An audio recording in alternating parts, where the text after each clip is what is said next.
relate to this experience, I led this initiative, um, uh, basically trying to change business models and going into green economy. And we thought there was a market, there were customers and clients, and there were also businesses and communities and locations that could embrace green economy standards, and with that gain a different market and be able to offer a different kind of production, a sustainable production that also leads to sustainable consumption, right? So those are the two axes that we use here, and those derive from Rio Plus 20 and all those large meetings that have agreed on certain KPIs, on certain objectives. So basically, in this experience, what we did is we took a look at the tourism market. Okay, so it was the tourism industry. And then we said, what is it that is needed in order to have a greener tourism sector? And we identified three main gaps. And one was, how do you change a business? How do you change into a more sustainable type of green economy business, right? So that was one gap that we found. The second gap was about education. There weren't that many programs. There weren't that many channels. There wasn't a community formed trying to embrace green economy for destinations. So we saw that as another gap. And the third, where we didn't have identified a case study. So there wasn't many ideas out there, or there were, but they weren't organized. So this would be a gap on information, right? So there is information, there is creation of knowledge and value propositions, but just people don't know of. So that's usually one gap that you often find in different markets. So with those three, what we did is on level 3, we said, well, what could be the ways to target those 3 gaps? And for the education one, we decided to go with universities, right? So universities that work on the tourism sector, they have careers and graduate programs, and they also would like to go into the greener economy, right? So that was one partnership that we signed with universities in the Dominican Republic, Mexico, Chile, Uruguay. So in different locations, we signed agreements, and we decided to bring knowledge and capacity building efforts into formal careers for tourism professionals.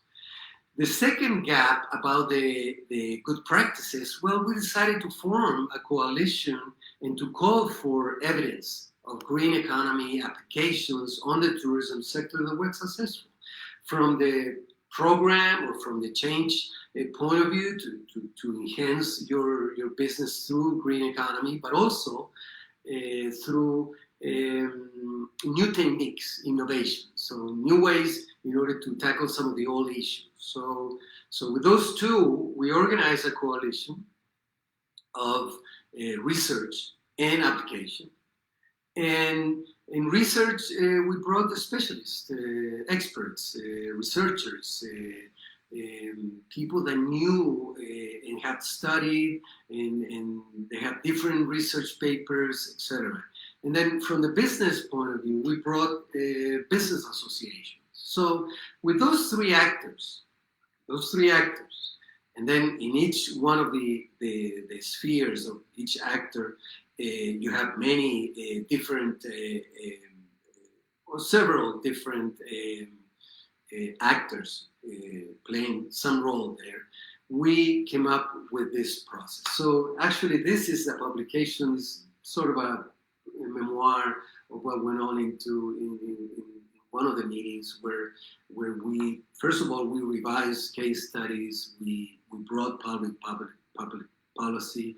There were representatives from different governments, from tourism and natural resources, ministries, and with them we develop a set of policies that could be followed, but also the best practices. This is just best practices. Well, all the case studies that bring the subject of animal welfare, sustainable consumption, green economy into the tourism sector. So this was a great experience, and you know, people even years after are still using this guide, and you know, because it filled a gap. So you could say that we found this gap, we found the different actors, and we decided to go ahead and develop a strategy.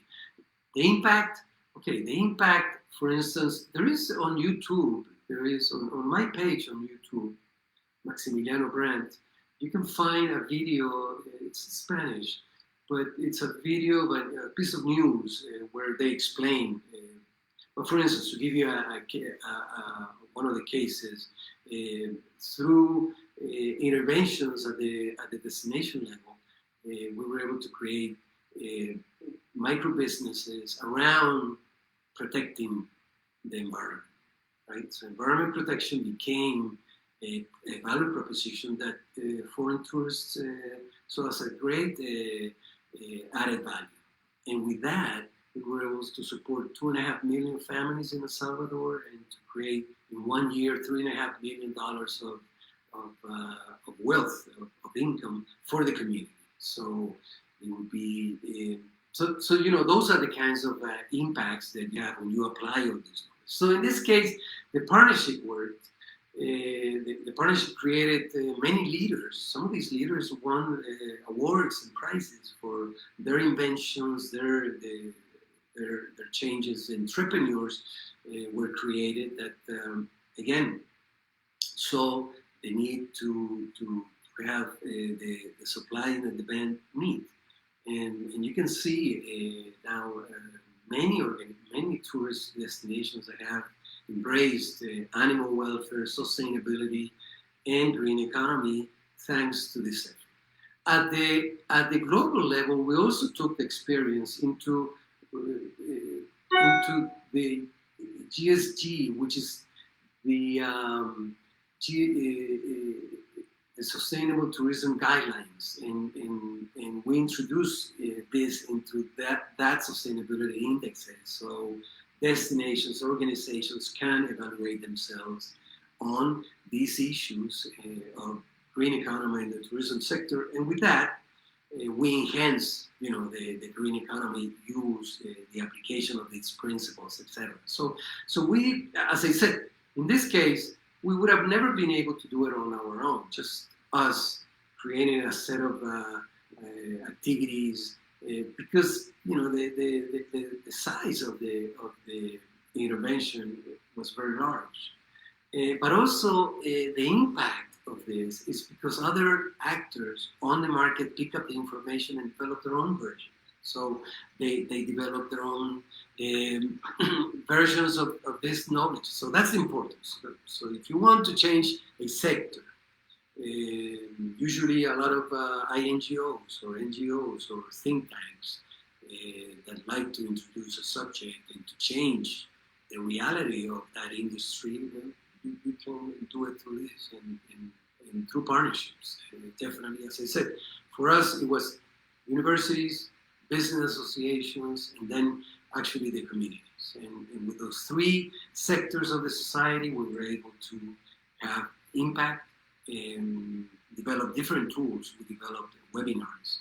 And some of the members of this community, some of the business people, they decided to expand and show the impact of greener, sustainable businesses at the community in the tourism industry. So it was very interesting. So as I said, this is phase 3, partnerships. In the equivalency model that we discussed, well, remember, partnerships is where you get the largest. So in this kind of efforts, you shouldn't invest more than 10%